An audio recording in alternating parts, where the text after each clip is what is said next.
আমি এই কৃষক দুইজনের কাছে দাঁড়িয়ে আছি, এরা মূলত সেই ঘটনার সাক্ষী। আমার সাথে একজন কৃষক আছে, ওনার কাছে আমরা শুনবো যে আসলে এই ঘটনাটা কি ঘটেছিল। আপনি ছিলেন তো সেখানে ঘটনা ঘটার আমি সময়? প্রথম থেকে ওখানে ছিলাম। ওখানে আমাদের জমি, জমিতে আমি ধান টান ক্ষেত দেখি। আমি সর্বপ্রথম থেকে আমি ওখানেই ছিলাম। আমাদের গ্রামের দিনাজপুর জেলার বিরল থানার 8 নম্বর ধর্মপুর ইউনিয়ন আমার বাসা। ধর্মজন কাঠলিয়া পাড়া গ্রাম, প্রায় বিরল থেকে 15-16 কিলোমিটার দক্ষিণে, মানে 321-এর 3S পিলারের পাশে আমাদের বাড়ি। আমরা সবসময় জমিতে যাতায়াত করি, সকাল সন্ধ্যা আমাদের যেতে হয় কাজকর্ম, বিষ পানি সার এটা ওটা দেওয়া। তো আমাদের এখন যেগুলো নিচু জমি, খাল বিল, নোনা এলাকা, খাল বিল জমি, তো ওগুলা ধানের মৌসুম। এখন কাল বৈশাখী ঝড় আসলে তো ধানগুলা নষ্ট হয়ে যাবে। এখন এই জন্য আমরা পাকা ধান ওখানে মাড়াই করছিলাম। তো ওই ধরেন যে যেগুলাতে ধান কাটছে ওগুলা তো নিচা জমি, কাদার মধ্যে তো ধান মারা যায় না। এখন হয়তো বাংলাদেশ থেকে হয়তো 2-1 ফিট ইন্ডিয়ার মধ্যে ধান মাড়াই করছিল আমাদের দেশের লোক। তার মধ্যে বিএসএফ 3-4 জন আসে, মনে করেন আমাদের দেশের লোককে সবকে মানে পাল্টা ধাওয়া করে আর কি। 3-4 জন মানে ভাগে চলে আসছে, 2 জনকে পাশে ডাকে ওদেরকে ধরে নিয়ে চলে গেলো। তো আমাদের বর্ডার এলাকার সীমান্তে আমাদের বসবাস, সকাল সন্ধ্যা আমাদের যেতে হয়। তো সরকার এই বিষয়ে আমাদের কি পদক্ষেপ নিচ্ছে, এটা একটু জোরদার দেওয়ার সরকারকে আমাদের দিকে একটু কৃষকের দিকে আমাদের লক্ষ্য করার দরকার।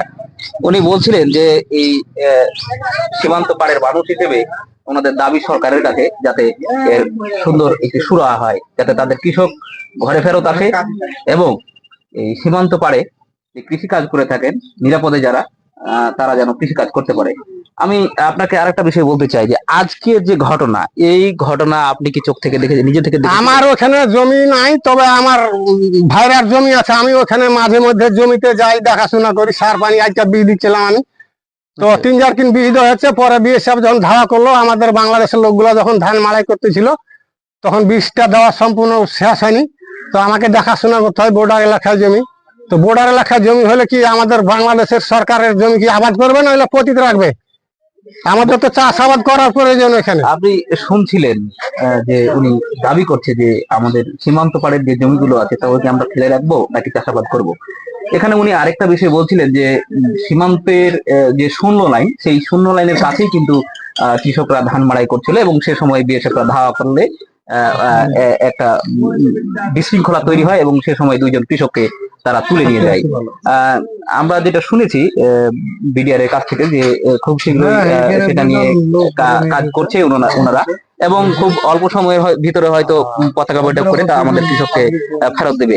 আপনি হয়তো আপনাদের আরেকটা বিষয় জানাতে চাই যে এই ঘটনার প্রেক্ষিতে বাংলাদেশি জনসাধারণ বা কৃষকরা ইন্ডিয়ার 2 জন কৃষককে ধরে নিয়ে এসছে সেই ঘটনার পরে এবং তারা কিন্তু এখন বিজিবির তত্ত্বাবধানে আছে।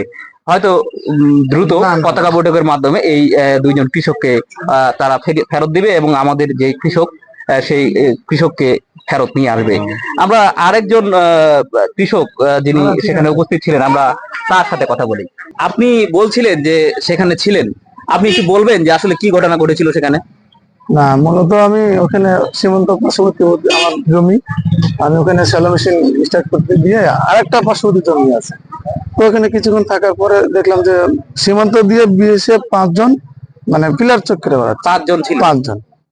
পরবর্তী ওরা 321 না 10S, 320 হ্যাঁ। তো ওই পিলার দিয়ে ওরা ওই গেট দিয়ে পার হয়ে চলে গেল। কিছুক্ষণ পরে আমি আবার আমার আর খেতে গেলাম। ওখানে যাই দেখি যে ওরা ওই যে আমাদের খাড়ি আছে না, ওই খাড়ির মধ্যে ধান যাচ্ছে। তো ধানে তো মানে খাড়িতে পানি, ওখানে ধান মারানো যায় না। ওখান থেকে উঠাই নিয়ে ওরা ওই উপরেই মানে ভারত ওইটা পড়ে আর কি, ওইখানে ধান মারতেছে। মানে বিষয়টা হচ্ছে যে যে খাড়িতে ধান ছিল সেই খাড়ির উপরেই কিন্তু শুকনা জমি, সেটা মূলত ইন্ডিয়ার শূন্য লাইনের কাছাকাছি, যেটা আমাদের কৃষকরা সাধারণত পানিতে ধান কিভাবে মাড়া করবে এই উদ্দেশ্যে হয়তো সেই শুকনো জমিতে গেলেই মূলত এই ঘটনাটা ঘটে। আচ্ছা, আপনি বলছিলেন যে বর্ডার লাইনে আপনারা চাষাবাদ করবেন কি করবেন না, বা সরকার কোনো ব্যবস্থা নিবে কি নিবে না। আপনি এটাও শুনলাম যে আপনারা সেই শূন্য লাইনের পাশে যে ইন্ডিয়ার জমিতে এখানে ধান মাড়াই করছিলেন। এখন বিষয়টা হচ্ছে, আপনারা কি এভাবে শূন্য লাইনে ধান মাড়াই করবেন নাকি আরো সচেতন হবেন? না না, সচেতনতার প্রয়োজন আছে। আমরা কেন ওখানে মারবো ইন্ডিয়াতে? আমাদের দেশের জমিটা নিচু জমি, জি ওখানে আমাদের বাংলাদেশেরও জমি আছে জি 5 বিঘা মাটি, সেখানে জায়গা নাই, পুরো জমিটাতে ধান লাগানো আছে। তো ধানটা বাড়িতে আনা যায় না, দূরের রাস্তা, তো সামান্য 2-1 ফুট পড়ছে ইন্ডিয়ার মধ্যে। ইন্ডিয়ার গাড়িগুলো তো মানে আমাদের আসল কথা দিয়ে যায়। ইন্ডিয়াতে ছিল না, মানে ইন্ডিয়ার হ্যাঁ, ইন্ডিয়ার পাশে, মানে শূন্য লাইনে, নদীর ধারে আর কি, নদীর ধারে ইন্ডিয়ার ভিতরেও না, এই নদীটার ধারে 2-1 ফিট হয়তো যেতে পারে। ভিতরে। তাহলে আমরা কি আমাদের বাংলাদেশের জমিগুলো কি ভারতের, আমরা কি সরকার কি ছেড়ে দিতে বলছে না চাষাবাদ করতে বলছে? আপনি শুনছিলেন আমাদের এই কৃষকদের কথা। আসলে আমরা বিষয়টা বলতে চাই যে কৃষক, সেটা বাংলাদেশের হোক বা ইন্ডিয়ার হোক, সবাই নিজ নিজ জমি চাষ করবে এবং তাদের ঘরে ফসল নিয়ে যাবে, এটাই আমাদের প্রত্যাশা।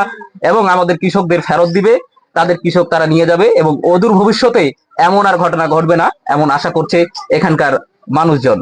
আমরা আপনাদের আরো কিছু সামনে হয়তো দেখাতে পারবো পতাকা বৈঠক শুরু হলে। আসসালামু আলাইকুম।